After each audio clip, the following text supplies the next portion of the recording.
Welcome to the Ricky Matthews Show from the Citizens Bank Studio. Hope you're having a great day as we continue to celebrate so many amazing people who are working to make Mississippi such a great place to live, work, and play. Listen, tomorrow night is a big night. It's the Fofo Mofos Monster Funkaholics One Coast Jam Farewell But Not Gone Tour. Starts at 6 o'clock. And stars... Hip Pocket Cutbait, that's Billy Hughes' band. I had the opportunity to sit in with them on drums last week, and it was so much fun, a great experience. The Soul Savants, Unfazed Show and Band, and it's going to have to get up here. Yeah, the Better Way to Give Foundation is going to benefit. Of course, Billy Hughes, Fofo Gillich, Mayor Jay Willis, Transportation Commissioner Charles Busby, Supervisor Nathan Barrett, Hugh Keating, Chet Landry, Buddy Leach, Gerard Gibbert coming down, myself, Trish May, Darren Johnson, Chris Huchin, and Patrick Sanders, and others. It's going to be a great night of music, and so hope you're able to come. It's at the my Centennial Plaza. When I think of Centennial Plaza, I want to say Renaissance for some reason, but at Centennial Plaza, and they have a great outdoor venue there. So looking forward to participating in that. Look forward to seeing you there. Come join us. It's going to be a fun night of music. Let's move now to my friend Hunter Dawkins, who is he's a contributor to SuperTalk Mississippi News, but he's also the publisher, owner, CEO, and jack of all trades for the Gazebo Gazette here in coastal Mississippi. Hunter, how you doing, my friend? I'm doing well, Ricky. It's actually pretty interesting. I heard about the event. I didn't know it was tomorrow because I'm definitely going to come out and want to see you guys all up on the stage playing. That's going to be an interesting group right there. So, listen, I haven't sat behind a drum set in probably 35 years. I mentioned this last week on the show, but 35 years. Now, I have banged with my drumsticks from time to time just to kind of stay in drumming shape. But when I sat at the set after a few minutes, it was like riding a bike, man. It all came back to me. It was so much fun. And Billy's band, they've been together. Some of those guys have been together for 30 plus years. Just great musicians. And we all sat together, and I mean, it just felt normal again. It was just so much fun. And I'm looking forward. I'm going to play. We got 2 songs scheduled. Then I think Fofo's going to do a little something on the side, a Ray Charles piece that's a little bit challenging on drums, but I got the bit down, so I'm ready to play that with him. But it's going to be fun. All you got to remind yourself is Don Henley has to come back every now and then playing drums. So hey, why not bring you back too? So. Yeah, that's cool. I love music, and I've been writing a book, Hunter. I think I mentioned it to you, but. I talk about a little bit. Well, I don't talk about a little bit. I talk about a lot. My battle with dyslexia when I was younger, and how I discovered drums in the 5th grade. And I didn't know it at the time, but drums saved me. Literally, it saved me because dyslexia is a challenge. And in the 60s, we didn't know what that was. But looking back now, there have been a lot of studies about how music helps to connect dots in dyslexia folks. So I go back and think about what drumming did for me, reading music and learning the beats and all of that, finding success, all that. I was a pretty good drummer, actually. And, the way it helped me get through my dyslexia is a story in and of itself. So I have a fond relationship with drumming for a lot of reasons. That sounds great. I'm looking forward to hearing you guys. Okay, look, did you see this op-ed that was sent by Tish Williams, the executive director and partners for Stennis and Michoud? Man, this is kind of a joint statement about the current administration not having the Artemis program as part of the budget, which is going to have a devastating effect on Stennis. One of my biggest concerns, I've written about this. I've written about it. We're not diversified. Too many of our eggs are in the government basket. And we see the privatization of space. And I'm, for one, not so surprised by this. And it could have a devastating effect. Well, and the biggest thing for us down here, Ricky, is not so much the avenue of looking at it from the big picture where Washington's looking down and saying, well, you know, especially in the Doge, agency, looking at it saying, well, we're spending too much money on things that are not reliable. But from what we're looking at is that's a better job performance. There's more jobs with the opportunities that NASA, the Stennis, and Michu provide for this community. And I think that's another avenue, especially with CTE programs, as you and I have spoken about in the past. These programs are providing more and more jobs and future education for more younger people that go there to work. Yeah. Yeah. Like reading directly from Tish's note, more than 20 companies in Louisiana and Mississippi support building the SLS rocket and its companion Orion crew-carrying spaceship, which is also on the administration's chopping block. Our members can tell you firsthand that the employees in the region are passionate about the work supporting these programs. Each time an SLS engine roars to life during testing at NASA's Stennis Space Center, the men and women across the Gulf Coast are proud to make it happen. And then goes on to talk about MISU as well. But that, again, I'm not terribly surprised, but what I wish we could see happening, what I wish we saw happening is significant more privatization of space taking place at Stennis instead of in places like Brownsville and other places. I mean, it's going to be an impact to us. I mean, I wrote about this, that 87,000 direct and indirect jobs are tied up in gaming and military. When you think about shipbuilding, the bases, and Stennis Space Center, we've got to work harder to diversify our economy. In fact, I did some work recently. I'm going to write another column about it. I wanted to understand the impact of technology on Ingalls, for example. And what I could best determine was the impact of technology on Ingalls will be that the 11 or so thousand jobs we have at Ingalls today will be about what we have in 2035. Think about that for a second. And of course, no growth at all. Yeah. A lot of risk. And, it's going to be different technologies arise and advance artificial intelligence, and there's a lot to it. But at the end of the day, then you think about the challenges on the gaming industry and what could potentially happen there. I mean, I think from a tourism point of view, yeah, go ahead. Well, Ricky, let me interrupt you, and I'm sorry about interrupting you, but from this idea of privatization, not only with government agencies and little things that are putting in where this idea of cutting the deficit is, which is the basic idea for cutting these agencies, is being able to provide more money for the government to have.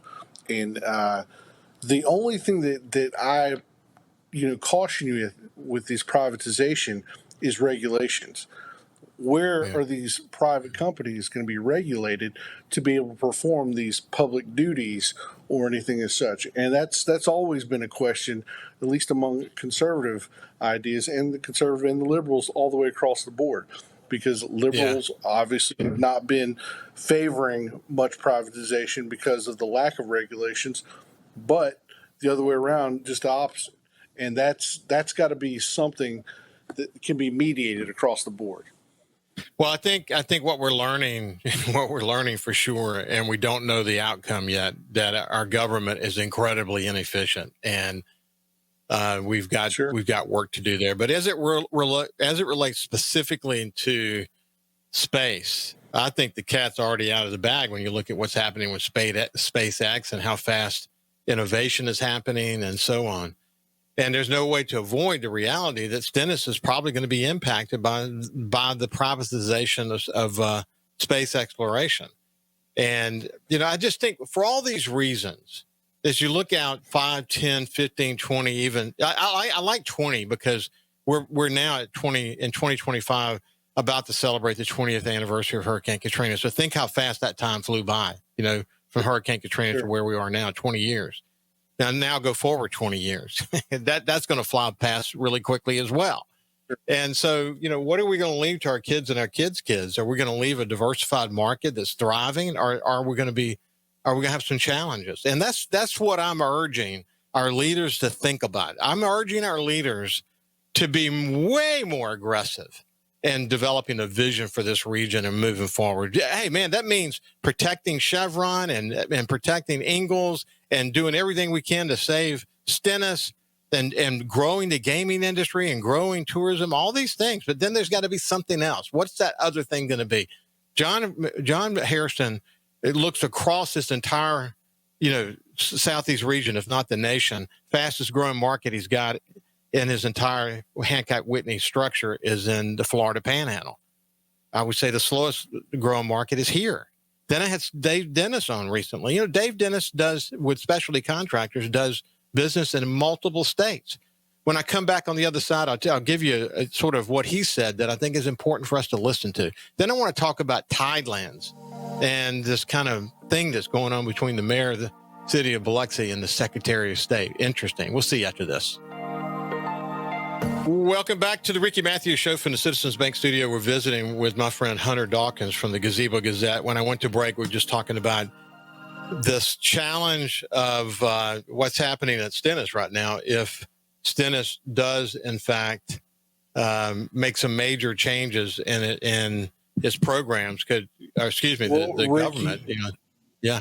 Go ahead. Ricky, if you don't mind, of course, and I've been thinking about this for a while, and of course, not mean to interrupt your conversation on this because I think it's very important, but I know this is not a political show, and we're not trying to make it a political show, but at the same level, everything since the creation of America over 250 years ago, and me learning this from my education in Washington, D.C., and finding out things, the inklings here and there, it all comes down to one thing about the change of policy decisions, elections.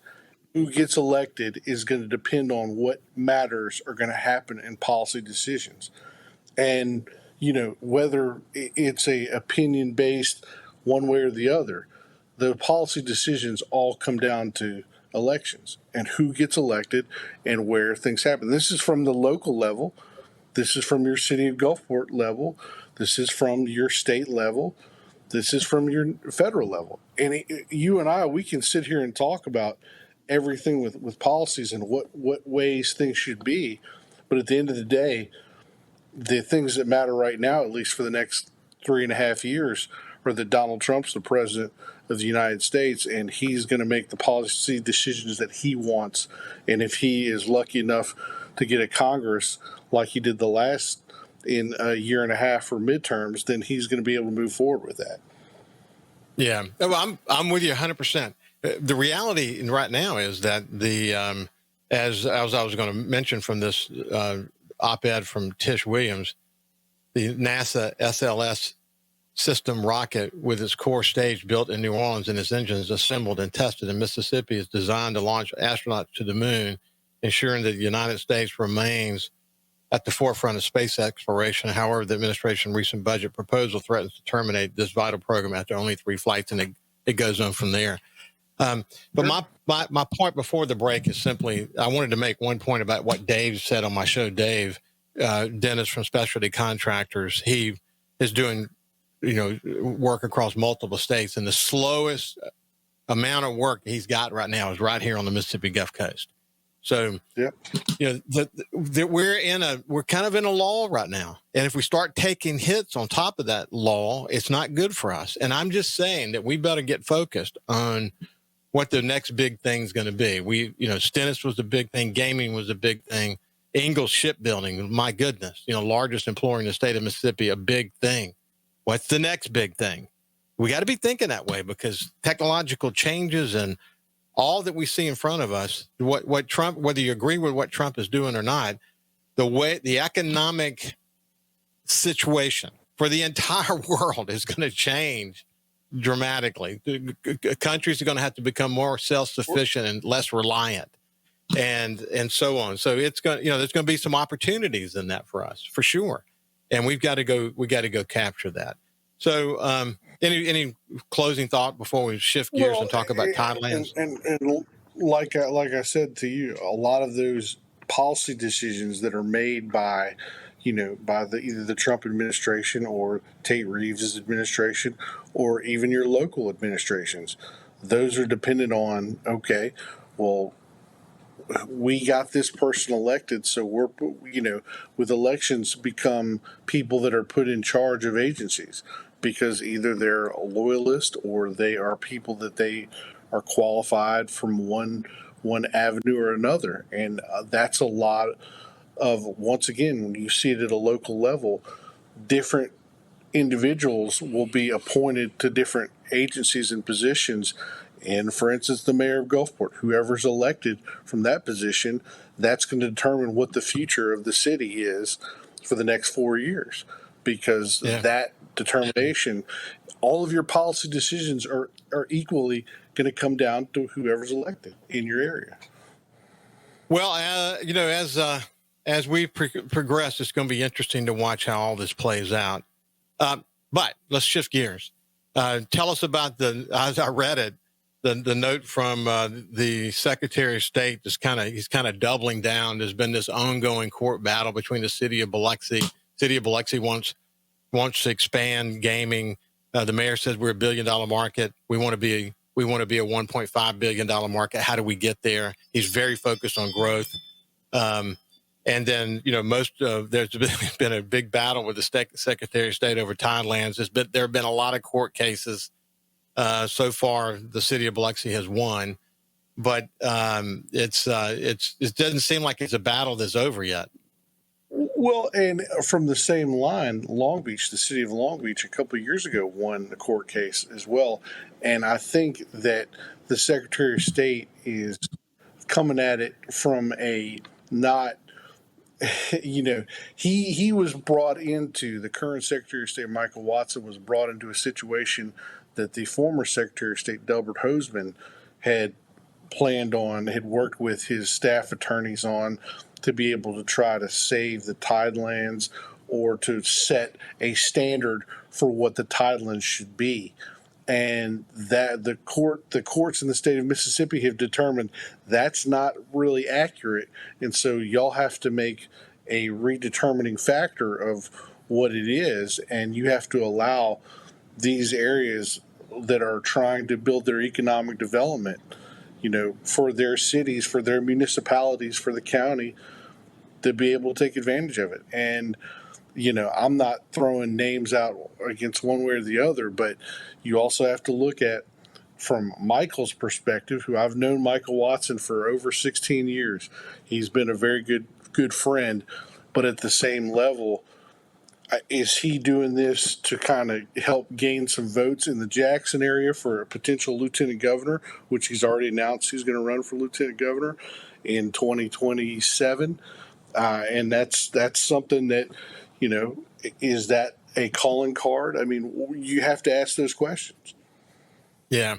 Well, it's going to be interesting because the conversation I had with Fofo was this, as you think about gaming competition, us being a regional market, what can Mississippi do to continue to double down to make sure that our casinos and our entertainment and all that goes along with those, what you'll see, I believe, is a growth in non-gaming revenue. So the amenities will increase. You'll see new technologies that are going to be deployed that's not gaming related, that's entertainment related, that draw people to the casinos, that it's VR technology. And what you're going to see is, tourism is going to thrive here, but we've got to continue to invest greatly in what we offer. And so I believe if we're $1.6 billion market now, how do we become a $2 billion market? And of course, Fofo's asking the right questions. We're a $1 billion market in Biloxi. How do we become a $1.5 billion market? But we got to grow. He says, if we're not growing, we're going backwards. Well, as you know, Ricky, as I've written in the past, and I've talked with you about this before in the past, one of the avenues that would help for us, at least not necessarily building on the tourism level, but if you want to build the economy, is taking care of your healthcare market.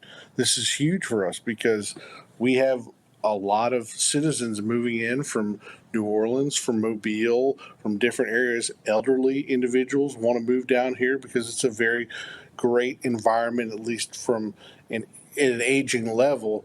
But how are they going to move down here if there's no real honest healthcare scenario that's going to take care of their situations?